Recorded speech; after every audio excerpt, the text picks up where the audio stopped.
Welcome inside of 15 and counting, the series finale that is, coming to you live from the friendly confines of Tuscaloosa, Alabama. I'm joined here each time that we're able to do the show with my partner in crimes, Ivan White, Texas man, and Maxwell Taylor, who is undeniably that brother. He's that dude. How you guys doing? I'm doing great. Glad to see Alabama close out the season and get number 16. Ready to get some new t-shirts and hats.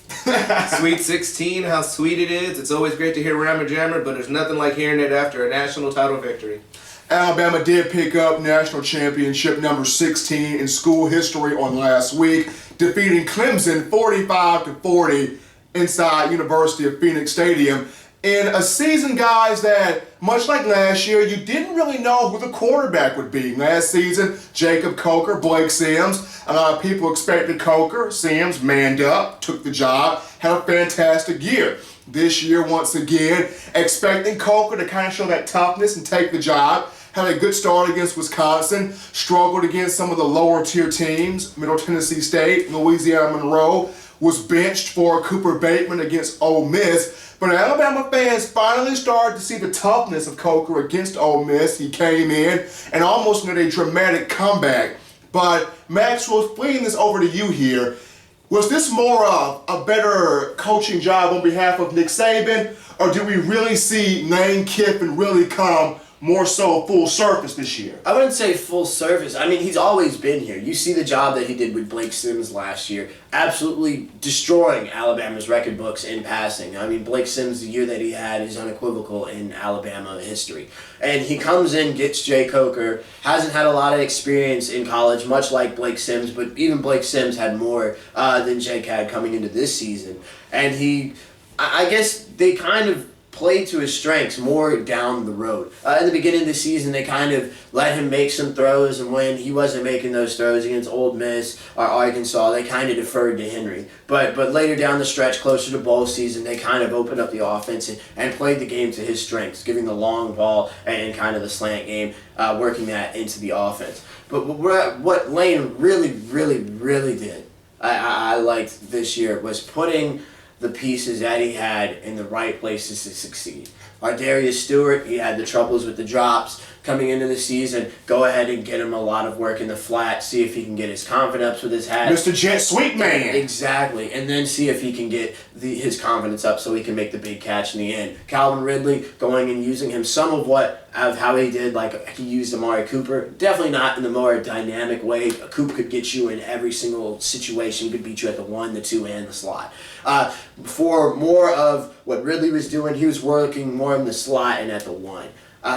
And definitely what he did with O.J. Howard at the last. I know it was kind of a throw-up option to put O.J. Howard in at the wide receiver position and not down on the ground as a tight end. But it really worked out in the end, and you can see with O.J. coming back this year that it's worked. So Lane Kiffin, great job this year. The bell cow of that Alabama offense, Ivan, no question about it, Derrick Henry, a groundbreaking season, surpassing the likes of Bo Jackson, Herschel Walker, Tim Tebow, the first back in Southeastern Conference history, a 2,000-yard rushing season, well-deserved of the Heisman and other accolades. But if you could just pinpoint one thing that you thought Derrick Henry really did well this season, what was the one thing you thought, wow, one thing that made you think, wow, this kid's really special? Well, besides his running ability, also being able to break away when in open field, I think one of the biggest things that people didn't actually pay attention to this year was his blocking ability even when it comes to the passing game. There was a lot of times when Jay Coker was in that pocket, and as Maxwell alluded to earlier, he does hold on to the ball and has a tendency to sit in the pocket, and you need a running back that can pick up that blitzing linebacker or that corner coming across on the outside, and I think Derrick Henry did a great job. He wasn't the best in the country, obviously, but he did a great job this season of making sure that he could pick up the blocks. And that's something about becoming a complete back here at Alabama that I think a lot of people tend to forget about. Yes, you can become the star player. Yes, you can get a high draft stock. Yes, you can be picked within the top 5 picks. But you can also get the full fundamentals of everything you need to become a full running back, which includes blocking for your quarterback as well. So that's one of the highlight plays I think he had all year. Going into the receivers, as Maxwell talked about, Ardarius Stewart and Calvin Ridley. Calvin Ridley over 1,000 yards receiving this season, becoming the first freshman in Crimson Tide history to put up over that 1,000. Amari Cooper had 1,000 yards on 59 catches his freshman year in 2012. But it was not just Ridley and Stewart. How about Richard Slotty Pippen Mullaney had a good year? 38 catches. Over 38 catches for 390 yards, 5 touchdowns. Only had one season in the Crimson and White, but Richard Mullaney put his all on the line and had a fantastic year. But more so than just winning the national championship, it's all about getting certain players to come back, Maxwell, and that was something that head coach Nick Saban was able to do, convincing Jonathan Allen, Tim Williams, Ryan Anderson, Reuben Foster, Eddie Jackson, O.J. Howard, some names that especially Timmy Williams and Jonathan Allen, that were late first, probably early second round picks to all come back. What does that say about this team, not just chemistry-wise, but wanting to be as prepared as possible to get to the next level? I wouldn't say it's being as prepared as possible. I think they're being the smartest players on the nation. I mean, Alabama games are televised pretty much all week on CBS. We were featured all year on CBS. 8 games. 8 games. You get to be on primetime television, and NFL draft scouts can see you, and people can see you on live television all the time. It's only going to improve their draft stock if they come back and they improve on this season. And players like Jonathan Allen, who have had times, it's a little bit of gamble because he's had a lot of time playing, and people have seen what he can do. So, but if he comes back and becomes a dominant force on that line, he'll probably be a high first-round draft pick. Tim Williams and Ryan Anderson and O.J. Howard, that's only going to help to their benefit because their draft stock can only go up from here with more tape on them, I believe.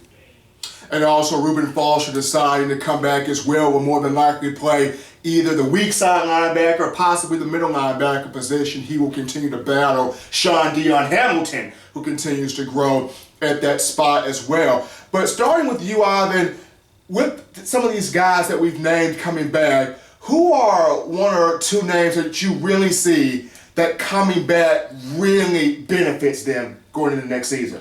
Well, the first person is obviously Reuben Foster. He's a player at the linebacker position. You saw Reggie Ragland this season choose to come back for another season, and it only helped him. And I think another year to grow, another year to see Reuben Foster. We've seen his maturation process as a whole here. The brother can tackle now. We've gone through the process of the neck pad, of learning how to tackle, of not injuring yourself when you tackle, to now he can make plays and go up and down and move left to right vertically on the field faster than most of the linebackers in all of college football. So he's a player on the defensive side of the ball that I'm looking returning to.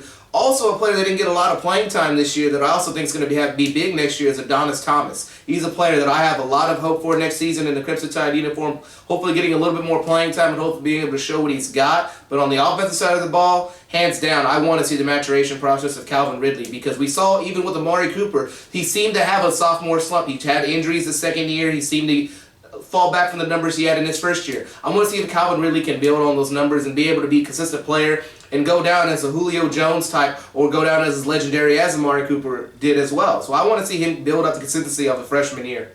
Maxwell, same question on your end. Oh, wow.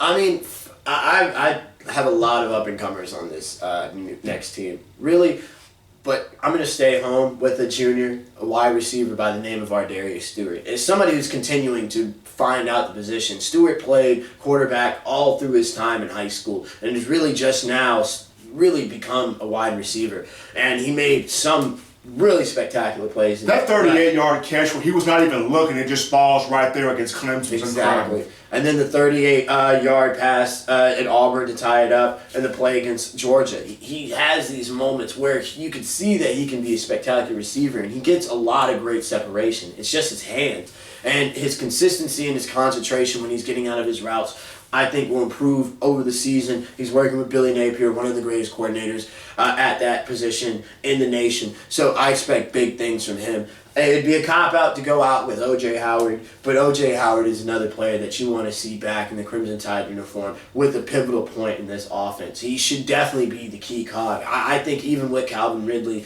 and Ardarius and all these wide receivers coming back, I think he should be the focal point. He's no he's really not a blocking tight end. As you can see, he's an athletic pass-catching tight end that's built for this new age of football. So I really, really want to see O.J. Howard become that pivotal piece in the offense. And I've got one more, the safety out of the same high school that Calvin Ridley goes to. I think that Sean Burgess-Becker. Sean Burgess-Becker, as I was about to say it. I think that he's got a lot of great potential. Watching it in high school, seeing him going to practices and seeing how he's developed, how he's looked coming out of the weight conditioning program, seeing if he can, be able to pick up some more of those things from Geno Smith or other safeties like Ronnie Harrison to see if he can actually have an impact on the field next year. The guys that I'm looking forward to, number one on offense, I'm going to stick with receivers like Maxwell and Ivan. I'm going to go with Robert Foster. Robert Foster, this is a huge year for him coming up. He got a medical red shirt, so he did not lose last season. Here's a guy, 6'2", 6'3", roughly 200 pounds, was having a fantastic year prior to tearing the rotator cuff against Ole Miss. Here's a guy that can play either the X or the Z, the one or the two. Great balance, tremendous body control, stellar hands, and a guy that, with him back healthy, now you could really see Calvin Ridley become that interchangeable guy. He can play at the 1, the 2, the slide. You can line him up in the backfield and have him go in motion as Amari Cooper did in 2014. Having a healthy Robert Foster does that for you because of what he can do as the primary threat on the outside. So Robert Foster on offense. Defensively, Keith Holcomb.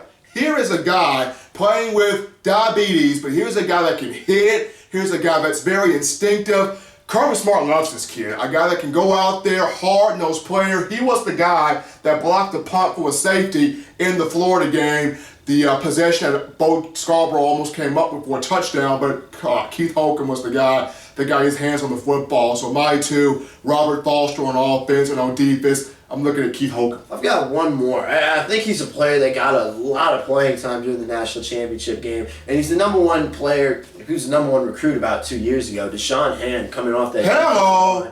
I mean, I understand there's a lot of depth back there, but his ability to play and play early has been seen from the moment he got on campus. He's a big body guy. His ability to tackle is unreal. I think his ability to just eat up space in the backfield, unmatched in college football. And he just doesn't have a lot of snaps and not a lot of reps yet. But I think if you go into spring camp, he looks good into A-Day, he'll probably move up the depth chart. That's just how, transcendent of a talent this kid is. Not just him, also Deron Payne, the kid out of Birmingham who had a big game against Georgia, who had a pretty decent game against Clemson. Deron Payne, the freshman, continues to make headlines. But this right here was a great season, but it only makes way until the new series, 16 and counting, folks. We will have the new platform, everything for you, coming up on A-Day in April as we take a shot at number 17 for next season. But this has been all the time we have today on the season finale of 15 and Counting, going into 16 and Counting, Touchdown Alabama Magazine's premier football network. For Ivan White and Maxwell Taylor, I'll be yours truly, Stephen M. Smith. Until April and A-Day, it's been a joyous season. Until next time, folks, so long, everybody.